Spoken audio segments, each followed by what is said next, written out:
We're shining a spotlight on William Shakespeare's The Tragedy of Othello by No Drama Games. That's right, we're playing a bard game.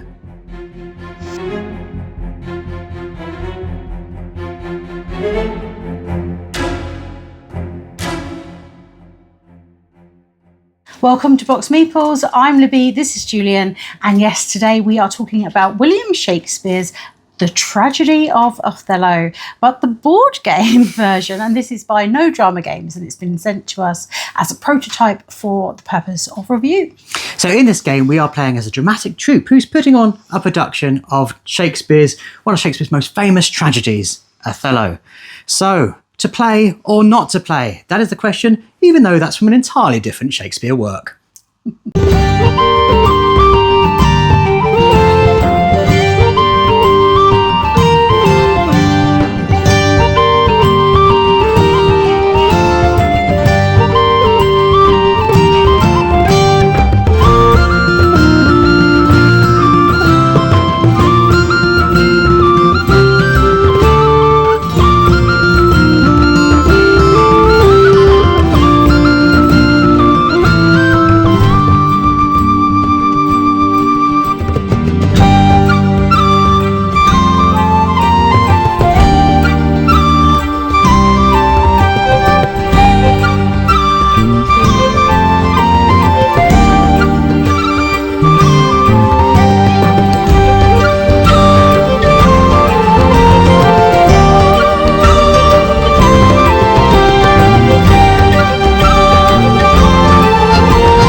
Now, we've been fortunate enough to play the tragedy of Othello both as a dueling game and with larger player counts, and it has been a tense and exciting game of treachery throughout this game. I mean, it's brought to you by No Drama Games, but there is a lot of drama that goes on on that table.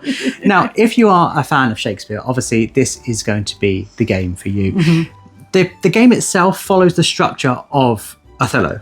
So it's divided up into 5 distinctive acts, and each of the characters who appear in those acts within the play are playable when you're playing as those acts. The start of each round opens with an opportunity to put on a performance, a literal performance. Yes, which you obviously took at every occasion. So you're reading from the card, setting up the stage for what's going to happen in the next act that unfolds. And that progresses throughout the game. Every new act, new chance to perform and put on your thesp. And further treats for Shakespeare fans, it does follow the progression within those acts. And obviously the cards you play down are going to not necessarily be in the same order that they appear in the acts, but it is true to the play. And at the bottom of each card, you'll get a little Shakespeare quote, which kind of reflects on what you're doing as you are playing it. So it is that. Certain other mechanics are introduced as you are playing, such as the hanky. Yes. That comes in. Important gameplay element. Important part of the play as well. That comes in Act 3, spicing things up, introducing a new gameplay element, while also being true to the play. But it's not really an Othello game, because what's actually going on is you're playing as really mean, ruthless actors who are putting on this production. So you're competing for the best roles.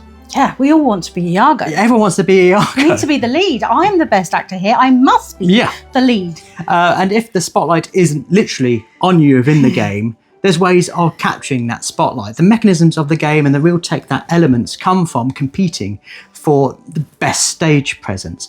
So there isn't a required knowledge of Shakespeare when you're playing it. You just kind of need to know about actors, really, and this thirst for attention, thirst to be the best part of that production, which is interesting that everyone is competing for the role of Iago, because he's not even the titular character of this particular play, but he is what all of the gameplay elements hang off. And he gives you the most points a lot of the time. And in terms of gameplay itself, every player around the table is going to have a variety of cards in their hand, both scripting cards and staging cards. Now, those staging cards are the ones that are going to maybe allow you to do things more treachery, maybe steal someone's spotlight, maybe stop them from doing an action that they might want to have done.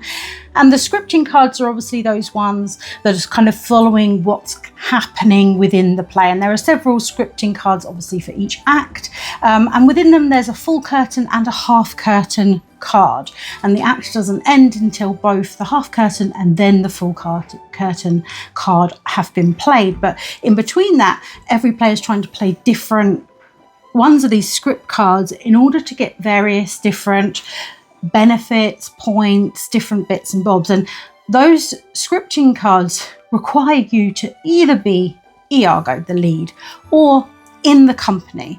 And so that lead of who wants to be in the spotlight is pushed further by the need to play and score these scripting cards. You're always wanting to grab that spotlight or to hope someone takes it from you because you've got this other great card you want to play.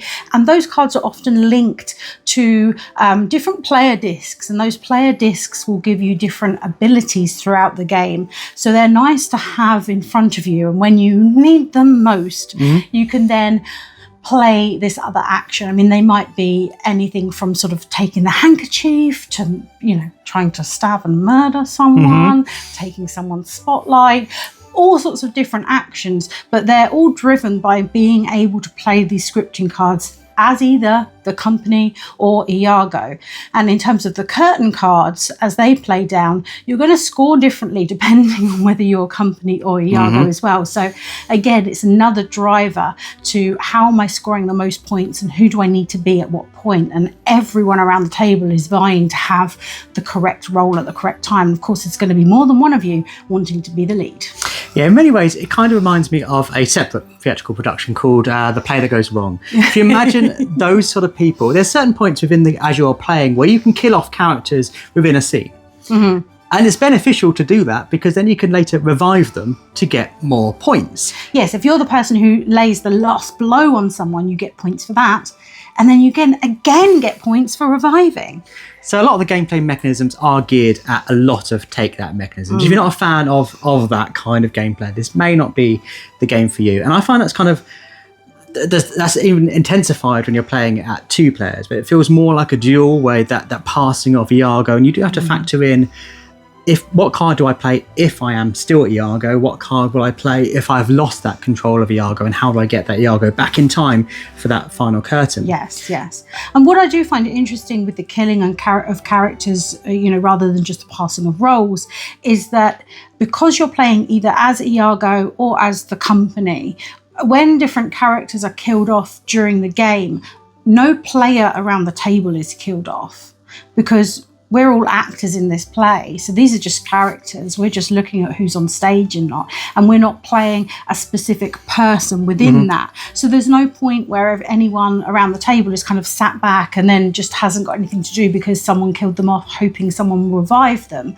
That's not the case at all. Everyone's always engaged in the game, which I think is really nice. I do love the idea of the audience watching this kind of madcap version of Othello going slowly wrong as characters are suddenly dead and then they're back. It's all okay, but the show must of course go on as you are playing it, and it gets I find this game is best at the larger player counts. I think so too, just because there's that more, I mean, it's very take that too. Yes. But there is more variety of different people wanting different things at the slightly higher player count. So those spotlight tokens, the no drama cards, people stealing the lead, it just happening a lot more, and you're on your toes a bit more because you don't know what everyone else around the table is wanting to do. So a bit more carnage. Yeah. A bit more carnage. Yeah.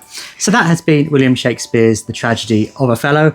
It's great to have a game that plays at that larger player count, plays relatively quickly, and keeps everyone still engaged with this constant evolving gameplay that's going on. Yeah, I think if everyone around the table is really getting involved with the silliness, putting on the fun Shakespeare voices like we always do, this can be a really fun, engaging game for everyone. And there's a little bit of learning in there as well. Yeah, a little bit of Shakespearean education. It's just great to get games that are trying out new ideas, that are just spreading what you can achieve around a table and just trying something new. So obviously, if this sounds like a game you are interested, there'll be links down below in the description to all of the crowdfunding, so you can back this while it's on the campaign or get it later if the campaign has finished. But we have certainly enjoyed the tragedy of it all. We have indeed. If you're new to this channel, please consider subscribing. We post a video right here on YouTube at least twice a week, and we are always talking about board games. So if that's your kind of thing, you may want to come along for the show. See you next time. Thanks for watching.